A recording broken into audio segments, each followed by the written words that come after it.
Magandang araw sa inyo lahat. Nandito tayo ngayon sa may C5 Road. Yan. So ito, nasa parte pa tayo ng Pasig City. At mamaya pupuntahan natin yung Eastwood City, kung saan ay itutour natin ngayon, no? Yan. So bago tayo pupunta doon, pasyalan muna natin to. Ito po yung Arcopia City, yan, no? Itong sa may bandang right side natin. So itong C5, mahaba to. Ang tagos nitong C5 na to hanggang doon sa may kanto,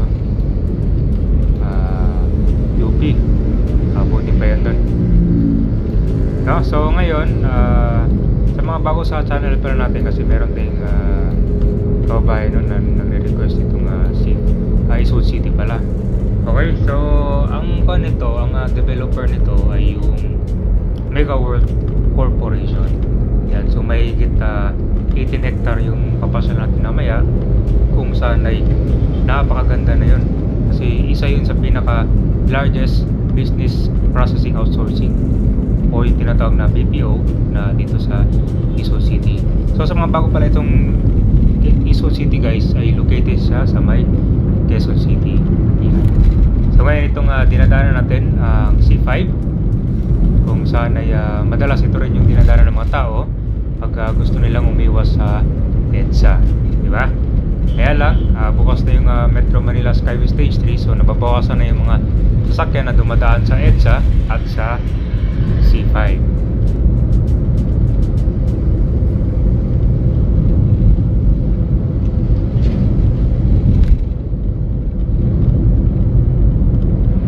So dito malapit sa Eastwood, mapapansin natin na marami ng mga high-rise buildings dito.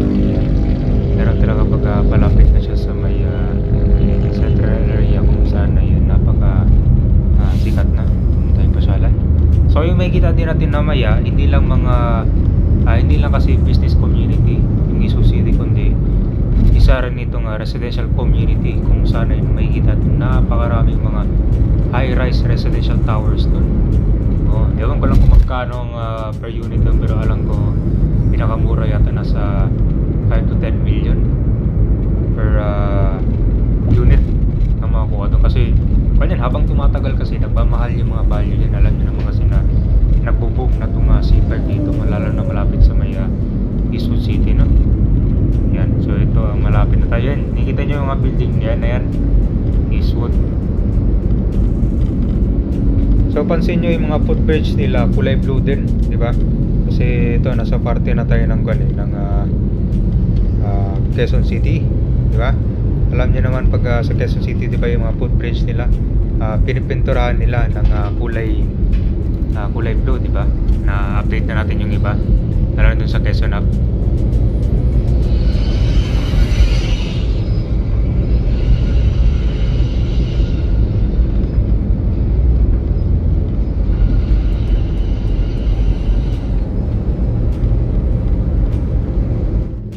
Guys, ito pa yung C5 at malapit na tayo dyan sa may Eastwood City, yan, sa mga nakakamiss dyan. So itong Eastwood, hindi lang siya pang pasyalan, meron din mga condo units dyan. So karamihan kasi dyan guys ay maraming mga call centers dyan sa area. So kung gusto nyo ma-experience ng mala sa pagbansa, yan, pwede kayo dito ang masyal.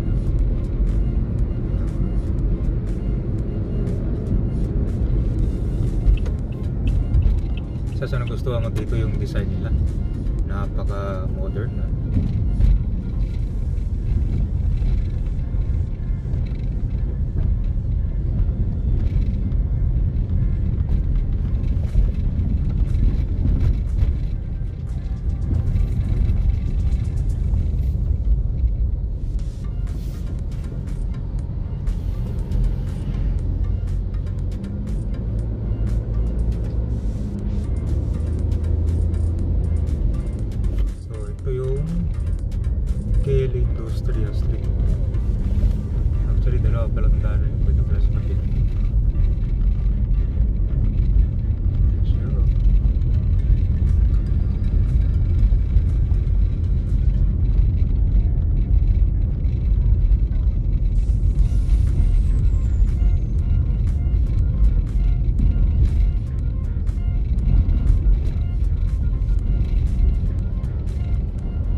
malaki to siya.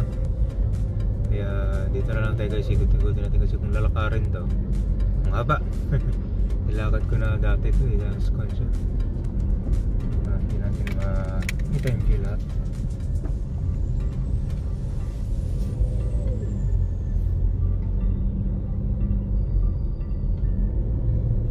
Isa lang yung problema ito yung parking, no? So karamihan pupunta dito sa labas makaparking.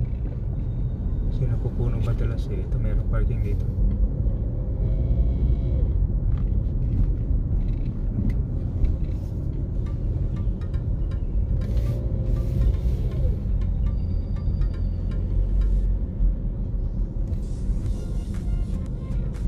So dinadaan sa may Orchard Street. Ito na pala.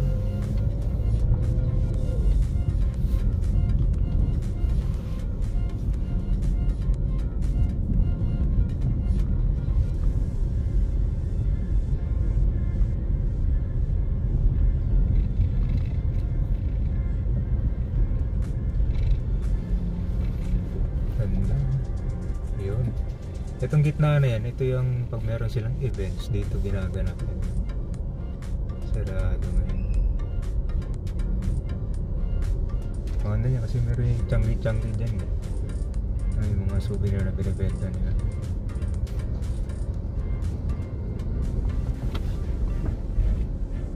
Ito Popeyes food.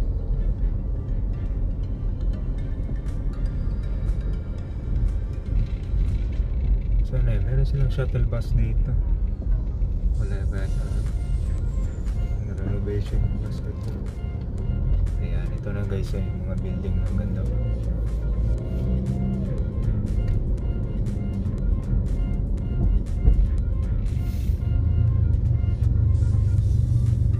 Ikot na tayo. Ito yung Orchard Road. Ito yung pinaka central road ng itong left, ito yung Eastwood Mall.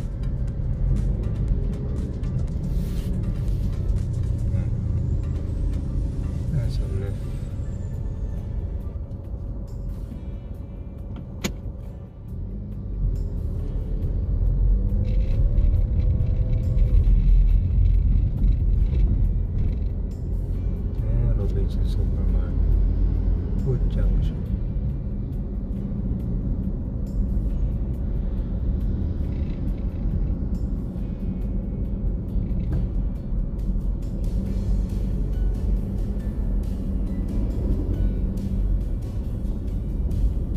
So ito yung Orchard Road guys. Yan. Meron ditong shuttle bus na dumadaan eh. Para sa mga kanila. Libre lang ito. Yan, ito yung mga bus stop nila. Ito yung green. Yung iba din sumakay.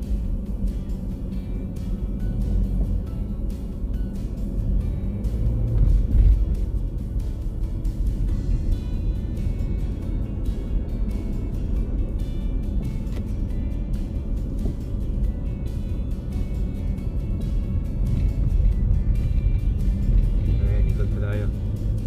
Yung sa left kasi, papuntang C5 na yan palabas.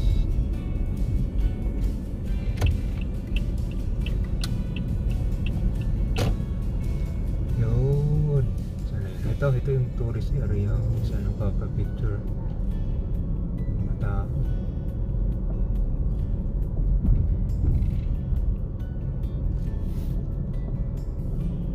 tao. Itong Eastwood Excelsior tawag yan. Yan. Yan no? Meron silang bicycle rack. Kaya suggest talaga na pupunta ito, maganda mag-bike na. Malibot yung talaga ng maayos. Bawang ko si parking dito. Siguro unloading saglit lang.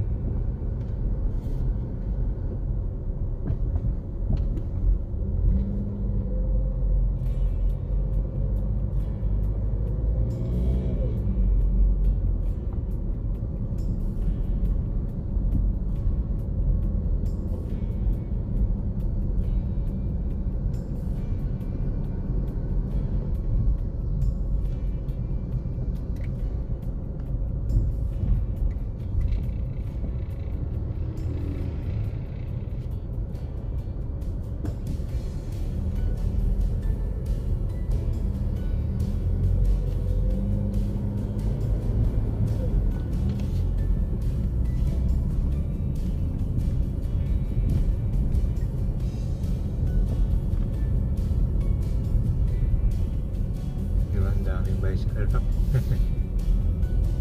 Ganda.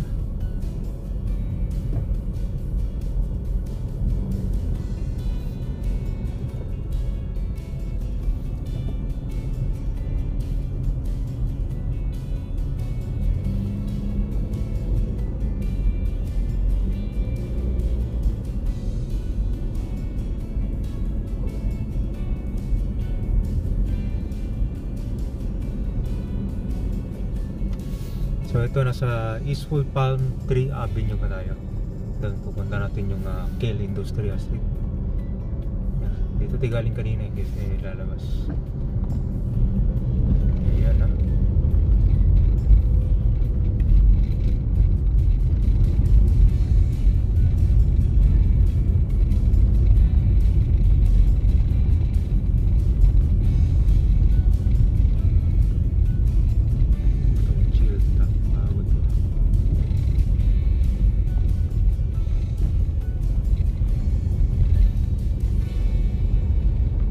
Okay, so itong Kehl Industria, pabalik to ng C5. Kita pala yung labasan ng pagaling kayo sa loob. Dahil merong left side din.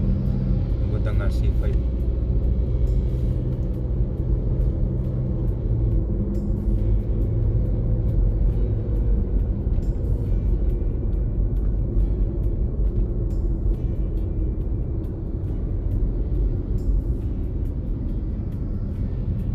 Okay, so ayan, ito yung C5 na.